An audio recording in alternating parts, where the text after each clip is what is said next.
तो good morning friends, स्वागत है आपका शिक्षा क्लासेस पर। दोस्तों आज है 6 अगस्त और 6 अगस्त से संबंधित जितने भी करंट से क्वेश्चन बन सकते हैं उन सभी को देखेंगे। चलिए स्टार्ट करते हैं। तो पहला क्वेश्चन क्या है, हाल ही में किस रेलवे स्टेशन को पूर्वोत्तर रेलवे का पहला प्राइवेट रेलवे स्टेशन घोषित किया गया है? पूर्वोत्तर रेलवे का पहला प्राइवेट रेलवे स्टेशन घोषित किया गया है, तो कौन सा? तो लखनऊ के गोमती नगर रेलवे स्टेशन को, लखनऊ का गोमती नगर रेलवे स्टेशन है, इसको पहला प्राइवेट रेलवे स्टेशन घोषित किया गया है, यानी कि निजी हाथों में ये दे दिया गया है। तो इसका सही आंसर हो जाएगा option number A, Gomti Nagar railway station. इसके बारे में क्या क्या चीजें हैं, जैसे गोमती नगर रेलवे स्टेशन की यात्री सुविधाएं अब प्राइवेट हाथों में होंगी। ट्रेन संचालन, सुरक्षा और टिकट बिक्री को छोड़कर अन्य सेवाएं निजी हाथों में होंगी। कौन कौन सी चीजें छोड़कर? तो ट्रेन संचालन, ट्रेन का संचालन, सिक्योरिटी और टिकट की बिक्री को छोड़कर बाकी की जितनी भी सेवाएं होंगी वो प्राइवेट सेक्टर के हाथ में होंगी। रेलवे बोर्ड की तरफ से यह जिम्मेदारी RLDA यानी रेलवे लैंड डेवलपमेंट अथॉरिटी, इसको सौंप दिया गया है। ठीक, अब बात करें लखनऊ की, तो लखनऊ जो है गोमती नगर, लखनऊ जो है गोमती नदी के किनारे स्थित है। गोमती नदी जो है वो फुल्लर झील से निकलती है। कहाँ से निकलती है? फुल्लर झील से। फुल्लर झील के बारे में याद रखना है, यानी गोमती नदी के बारे में, कि यह एकमात्र ऐसी नदी है जो गंगा की सहायक नदी है और जो मैदानी भागों से निकली हुई है। ठीक है, इसके बारे में क्या याद रखना है? गोमती एकमात्र ऐसी गंगा की सहायक नदी है जो मैदानी भागों से उसका उद्गम हुआ है। बाकी की सभी नदियां जो है वो पहाड़ी क्षेत्रों से उनका उद्गम हुआ है। चलिए अब उत्तर प्रदेश से संबंधित अभी तक जो भी करंट से क्वेश्चन बने हैं उन सभी को देख लेते हैं। क्वेश्चन क्या क्या है? तो उत्तर प्रदेश की कैबिनेट में महिलाओं को संपत्ति पर 1% स्टाम्प में शुल्क मंजूरी दी गई है। उत्तर प्रदेश सरकार ने बांग्लादेशी हिंदू शरणार्थी परिवारों को भूमि अधिकार दिए हैं। 2 दिवसीय युवा आध्यात्मिक शिखर सम्मेलन कहाँ पे हुआ है? वाराणसी में हुआ है। 75वें प्रधानमंत्री दिव्यांग केंद्र का उद्घाटन बदायूं में किया गया। भारतीय सेना ने मेरठ में शक्तिशाली सैन्य प्रदर्शन प्रचंड शक्ति का आयोजन किया। उत्तर प्रदेश ने 75 छोटी नदियों को पुनर्जीवित करने का अभियान शुरू किया। अमेरिका में विश्व पुलिस और अग्निशमन खेलों में उत्तर प्रदेश की पुलिस ने सर्वाधिक पदक जीते हैं। UP international trade show 2025 greater Noida में आयोजित किया जाएगा। तो इतने क्वेश्चन जो है यूपी से संबंधित हैं। चलिए अगला क्वेश्चन देखते हैं।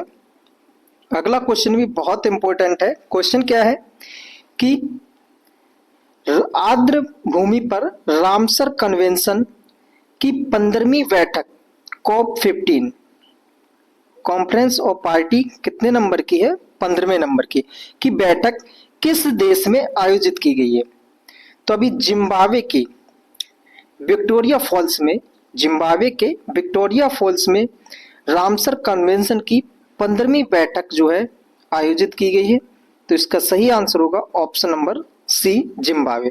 इसके बारे में क्या क्या याद रखनी है?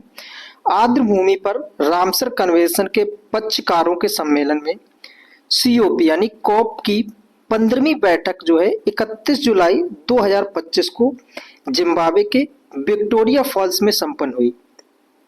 COP ने आर्द्र भूमि के विवेकपूर्ण उपयोग के लिए सतत जीवन शैली को बढ़ावा देने पर भारत के एक प्रस्ताव को अपनाया है। इस प्रस्ताव में सार्वजनिक और निजी सहयोग को बढ़ावा देने, सभी स्तरों पर शिक्षा को बढ़ावा देने और आर्द्र भूमि के विवेकपूर्ण उपयोग को बढ़ावा देने के लिए जागरूकता बढ़ाने की पहल सहित अनुकूल परिस्थितियां बनाने का आह्वान किया है। ठीक है, तो ये रामसर कन्वेंशन हुआ है 2025 में और ये हुआ कब? तो 31 जुलाई 2025 को। कौन से क्रम की बैठक है? तो 15वें नंबर की बैठक है। इसका आयोजन जो है कहाँ पे किया गया है? तो जिम्बाब्वे के विक्टोरिया फॉल्स में, जिम्बाब्वे के विक्टोरिया फॉल्स में इसका आयोजन किया गया है। अब बात करें रामसर सम्मेलन की, तो यह 2 फरवरी, कब? 2 फरवरी 1971 को ईरान के रामसर शहर में कन्वेंशन हुआ आर्द्रभूमि के लिए।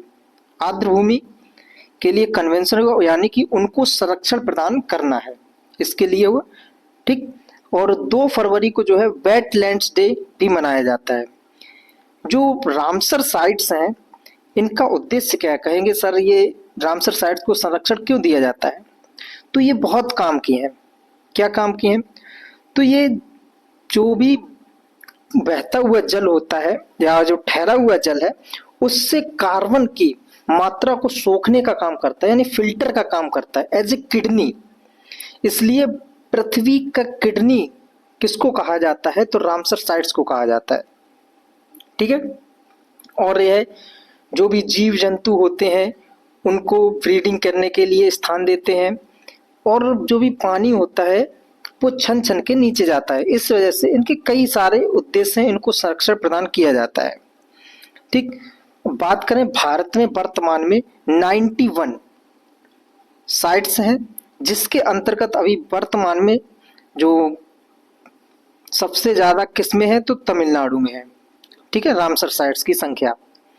उसके बाद में 2 अभी नए बने हैं रामसर साइट्स राजस्थान में, उनको याद रखना है। वो कौन कौन से हैं? तो मानेर और खीचन, खीचन और मानेर, ये 2 रामसर साइट्स हैं जो अभी नवीनतम है। टोटल संख्या अगर पूछी जाए तो 91 है। तो रामसर साइट्स का COP15 कहाँ पे हुआ है? जिम्बाब्वे के विक्टोरिया फॉल्स में हुआ है। ये किससे संबंधित है? तो 2 फरवरी 1971 को रामसर कन्वेंशन हुआ था ईरान के रामसर शहर में, यानी आर्द्र भूमियों को संरक्षण प्रदान करने के लिए। तो हर साल ये होता है। तो कितने नंबर का है ये? 15वें नंबर का है। 2025 में हुआ है। कहाँ पे? तो जिम्बाब्वे के विक्टोरिया फॉल्स में। चलिए अगला क्वेश्चन देखते हैं। अगला क्वेश्चन क्या है कि वर्तमान में पीएम किसान सम्मान निधि, पीएम किसान सम्मान निधि के लाभार्थियों की संख्या बढ़कर कितने करोड़ हो गई है? जो पीएम किसान सम्मान निधि है, इनके लाभार्थियों की संख्या बढ़कर जो है 9.7 करोड़ हो गई है। कितनी हो गई है? 9.7 करोड़। ऑप्शन डी इसका सही हो जाएगा। यहाँ पे क्या दिया गया है? प्रधानमंत्री किसान सम्मान निधि योजना। ठीक है। और ये क्या है? वर्ल्ड की सबसे लार्जेस्ट डीबीटी स्कीम है, और वो भी किसके लिए? फॉर्मर ए डिजिटल मार्वल के लिए। और इसमें कितने? तो 9.7 करोड़ फार्मर्स इसके अंदर आएंगे। इसकी 20वीं इंस्टॉलमेंट जो है वो रिलीज कर दी गई है। इतना याद रखना है इस योजना के बारे में। चलिए अब अगला क्वेश्चन देखते हैं। अगला क्वेश्चन क्या है? अगला क्वेश्चन है कि हाल ही में किस देश की राष्ट्रीय रक्षा और सुरक्षा परिषद ने नई संघीय सरकार और राज्य सुरक्षा एवं शांति आयोग का गठन किया है? तो अभी हाल ही में म्यांमार की सरकार ने राष्ट्रीय रक्षा सुरक्षा परिषद एवं राज्य सुरक्षा एवं शांति आयोग का गठन किया गया है। ठीक है। तो इसका सही आंसर हो जाएगा ऑप्शन नंबर डी, म्यांमार। हाल ही में म्यांमार की राष्ट्रीय रक्षा और सुरक्षा परिषद ने एक नई संघीय सरकार और राज्य सुरक्षा एवं शांति आयोग का गठन किया है। केंद्र सरकार का नेतृत्व कौन करेंगे? तो यू न्यो शो, क्या नाम है? यू न्यो शो कर रहे हैं। और राज्य सुरक्षा और शांति आयोग के अध्यक्ष कौन बने हैं? तो वरिष्ठ जनरल हैं जनरल मिन ऑन्ग ह्वांग, ऐसे नाम है इनके, मिन ऑन्ग ह्वांग, ये नाम है, जो क्या बने हैं? राज्य सुरक्षा और शांति आयोग के अध्यक्ष बने हैं। और केंद्र सरकार के नेतृत्व कौन करेंगे? यूनोशो करेंगे। बात करें म्यांमार की, तो म्यांमार जो है भारत के साथ में कितने राज्यों से सीमा लगाता है? तो 4 राज्यों से सीमा लगाता है। कौन कौन से हैं? अरुणाचल प्रदेश, एक सेकेंड, अरुणाचल प्रदेश, उसके नीचे नागालैंड, मणिपुर और मिजोरम। ठीक है, इनको याद करने की ट्रिक क्या है? तो नागमणि अरुण को मिली, क्या है? नागमणि अरुण को मिली। ठीक है, नाग से हो जाएगा नागालैंड, मा से मणिपुर, अरुण से अरुणाचल प्रदेश और मिली से हो जाएगा मिजोरम। किसके साथ में सीमा साझा करते हैं ये? तो म्यांमार के साथ में, म्यांमार के साथ में। ठीक, तो इतना याद रखना है म्यांमार के बारे में। चलिए अगला क्वेश्चन देखते हैं। अगला क्वेश्चन क्या है कि 5 अगस्त 2025 यानी अगस्त 2025 में वाइस एडमिरल संजय वात्स्यायन को नौसेना का उप प्रमुख नियुक्त किया गया है। कौन है? संजय वात्स्यायन। ये है संजय वात्स्यायन। इनको जो है अभी नौसेना का उप प्रमुख नियुक्त किया गया है। तो यह कितने नंबर के हैं? तो 47वें नंबर के। ऑप्शन 20 का सही हो जाएगा। एडमिरल संजय वात्स्यायन को 47वें नंबर के नौसेना का उप प्रमुख नियुक्त किया गया है। ठीक है, तो इसका सही आंसर है ऑप्शन नंबर बी। चलिए अभी कुछ हाल ही में नियुक्तियां हुई हैं उनके बारे में देख लेते हैं क्या क्या है। जैसे सेबी के अध्यक्ष हैं तुहिन कांत पांडे, मुख्य चुनाव आयुक्त ज्ञानेश कुमार, नए यूपीएससी अध्यक्ष हैं डॉक्टर अजय कुमार और 26वें आरबीआई गवर्नर संजय मल्होत्रा, भारत के नए सीएजी कंट्रोलर अटॉर्नी जनरल के संजय मूर्ति और 52वें मुख्य न्यायाधीश हैं पी भूषण रामकृष्ण गवई, इसरो के अध्यक्ष डॉक्टर वी नारायण, राष्ट्रीय मानवाधिकार के आयोग के अध्यक्ष हैं श्री वी राम सुब्रमण्यम। आप लोगों को बताना है कमेंट करके कि राष्ट्रीय मानवाधिकार आयोग जो है वो किस प्रकार की संस्था है। कॉन्स्टिट्यूशनल बॉडी है, स्टैच्यूटरी बॉडी है या non constitutional non statutory body है। एक तो ये बताना है, दूसरा बताना है आप लोगों को कि राष्ट्रीय मानवाधिकार आयोग है इसकी स्थापना कब हुई थी। ठीक है, चलिए अगला है डीआरडीओ के अध्यक्ष जो है डॉक्टर सबीर वी कामत हैं, एसएससी के अध्यक्ष हैं एस गोपाल कृष्णन। इतनी अभी हाल ही में नियुक्तियां हुई हैं और ये काफी ज्यादा इंपॉर्टेंट हैं, आप लोगों को इनको याद रखना है। चलिए अगला क्वेश्चन देखते हैं।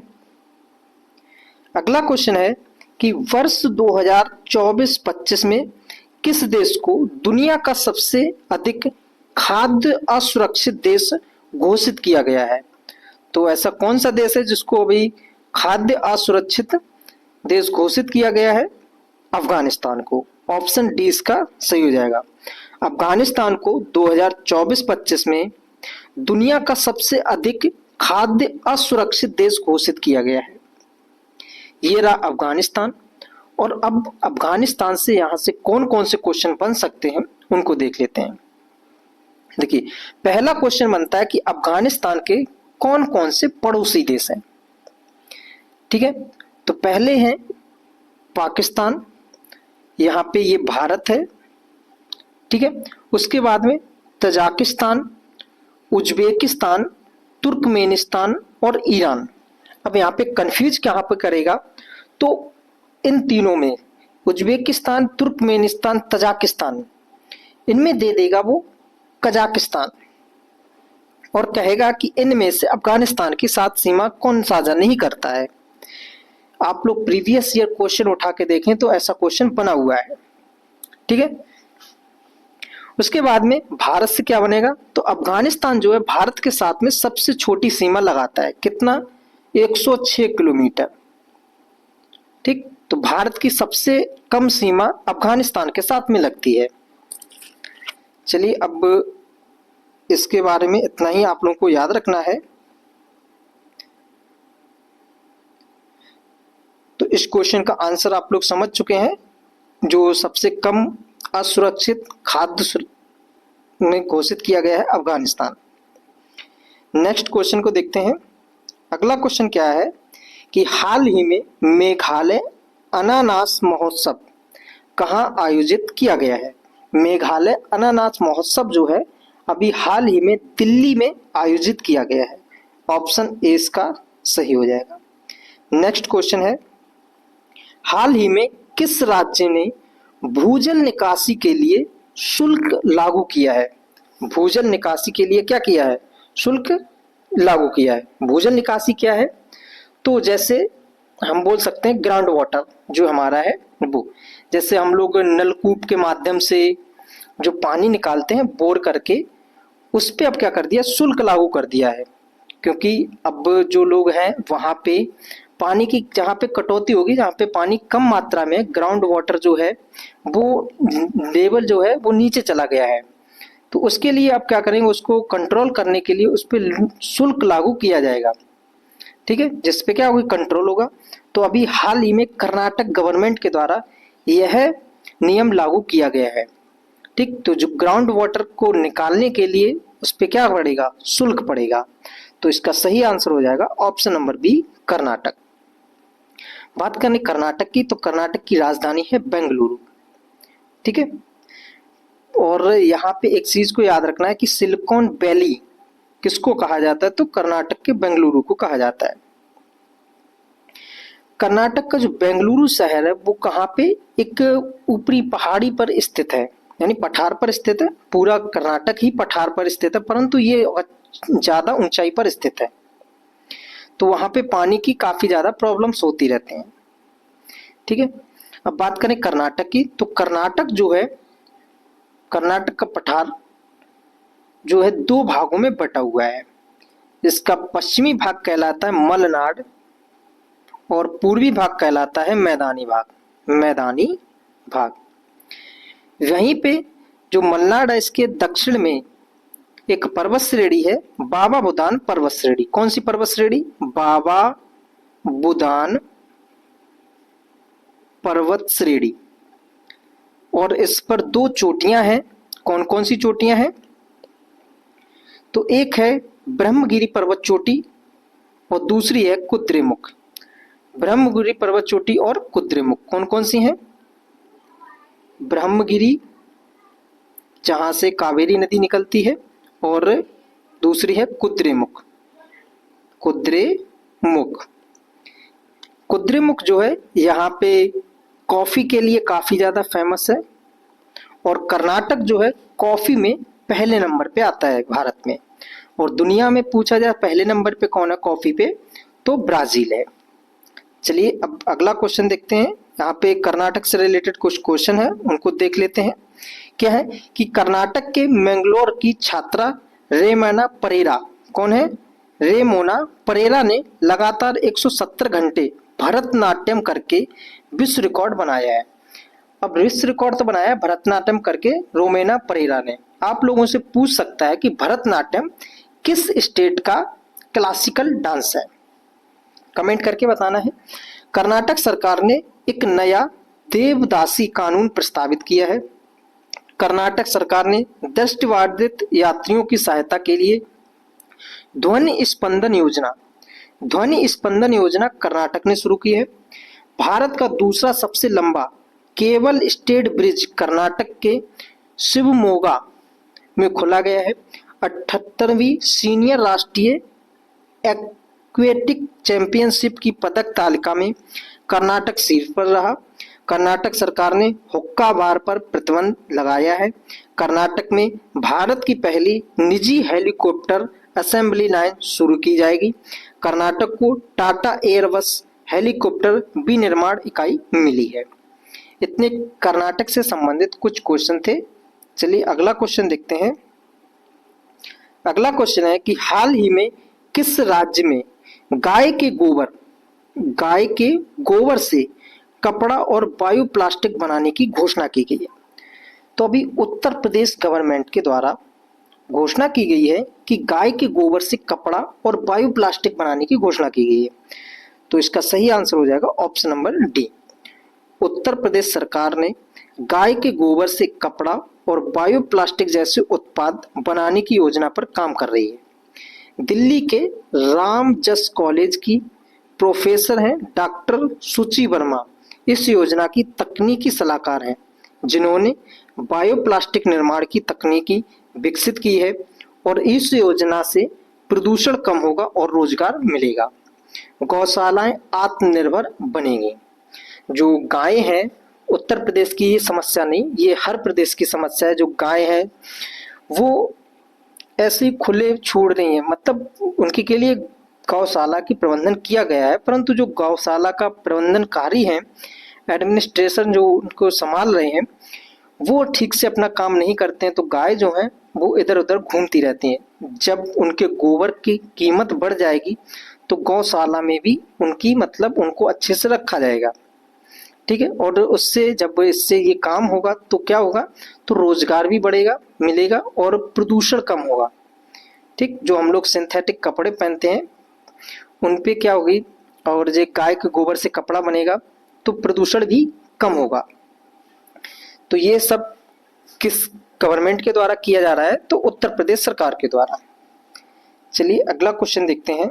नेक्स्ट क्वेश्चन है कि प्रौद्योगिकी प्रधान प्रणाली कवच 4.0 किस संगठन के द्वारा शुरू की गई है? एक स्वचालित ट्रेन सुरक्षा प्रणाली है। तो किसके द्वारा शुरू की गई है? आरडीएसओ के द्वारा अभी प्रौद्योगिकी प्रधान प्रणाली कवच 4.0 शुरू किया गया है। ऑप्शन सी सही है। ये है क्या? तो एक स्वचालित ट्रेन सुरक्षा प्रणाली है। नेक्स्ट क्वेश्चन देखते हैं। अगला क्वेश्चन है कि प्रधानमंत्री श्री नरेंद्र मोदी के द्वारा 2 अगस्त 2025 को किस शहर में पीएम किसान योजना की 20वीं किस्त जारी की है? तो अभी नई दिल्ली में प्रधानमंत्री नरेंद्र मोदी जी के द्वारा पीएम किसान योजना की 20वीं किस्त जो है वो जारी की गई है। ऑप्शन ए इसका सही हो जाएगा। नेक्स्ट क्वेश्चन क्या है कि विश्व बैंक आंकड़ों के अनुसार वर्ष 2024 में निर्यात में भारत की जीडीपी ग्रॉस डोमेस्टिक प्रोडक्ट में कितने प्रतिशत का योगदान दिया गया है? आंकड़ों विश्व के आंकड़ों के अनुसार है, ठीक है। तो कितने परसेंट है? 21.2%। ऑप्शन सी इसका सही हो जाएगा। 21.2% भारत की जीडीपी में का योगदान है विश्व के आंकड़ों के अनुसार। नेक्स्ट क्वेश्चन है कि प्रत्येक वर्ष किस तारीख को अंतरराष्ट्रीय ट्रैफिक लाइट दिवस मनाया जाता है? अंतरराष्ट्रीय ट्रैफिक लाइट दिवस मनाया जाता है किस तारीख को? तो 5 अगस्त को। ऑप्शन ए इसका सही है। प्रत्येक 5 अगस्त को अंतरराष्ट्रीय ट्रैफिक लाइट दिवस मनाया जाता है। अब अगस्त से संबंधित कुछ क्वेश्चन है, जैसे कि कौन कौन से दिवस हैं उनको देख लेते हैं। तो 1 अगस्त को राष्ट्रीय पर्वतारोहण दिवस मनाया जाता है। वर्ल्ड लंग्स कैंसर डे मनाया जाता है। 2 अगस्त को दादरा एवं नागर हवेली मुक्ति दिवस मनाया जाता है। 3 अगस्त को भारतीय अंगदान दिवस। 4 अगस्त को अमेरिकी तट रक्षक दिवस मनाया जाता है। 5 अगस्त को अंतर्राष्ट्रीय ट्रैफिक लाइट दिवस मनाया जाता है। 6 अगस्त को हिरोशिमा दिवस मनाया जाता है। तो ये अभी तक अगस्त में जितने भी दिवस हुए हैं उनको देख लिया, और आगे भी हम लोग जितने होते जाएंगे उन सभी को देखेंगे, जिससे कि हम लोगों के ये जो स्टैटिक पोर्शन है वो कवर होता हुआ चलिए नेक्स्ट क्वेश्चन को देखते हैं। अगला क्वेश्चन है कि वर्तमान में भारत में लगभग कितनी सरकारी समितियां कार्यरत हैं? भारत में लगभग कितनी सहकारी समितियां जो है वो कार्यरत हैं? तो वर्तमान में 8.44% लाख जो है इतनी, यानी 8.44 लाख सहकारी समितियां कार्यरत हैं भारत में। ऑप्शन सी इसका सही है। नेक्स्ट क्वेश्चन है भारत का सकल घरेलू उत्पाद यानी ग्रॉस डोमेस्टिक प्रोडक्ट किस वर्ष 7.3 ट्रिलियन डॉलर तक पहुंचने का अनुमान है? जो भारत की जो जीडीपी है वो कितने परसेंट तक पहुंचने का अनुमान है।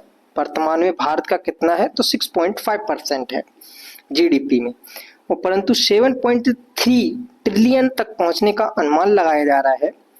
कब तक, तो 2030 तक। ऑप्शन सी इसका सही है। यहाँ पे आप लोगों के क्वेश्चन समाप्त होते हैं। मिलते हैं नेक्स्ट वीडियो में। Thank you. आप लोग इस वीडियो का फीडबैक अवश्य दें, कैसी रही, और जो भी क्वेश्चन आप लोगों से पूछे जाते हैं उसको कमेंट बॉक्स में अवश्य बताएं। इस क्लास की पीडीएफ जो है आप लोगों को टेलीग्राम चैनल पर मिल जाएगी। शिष्या क्लासेस के नाम से टेलीग्राम चैनल है, आप लोग वहां पे जुड़ सकते हैं। Thank you.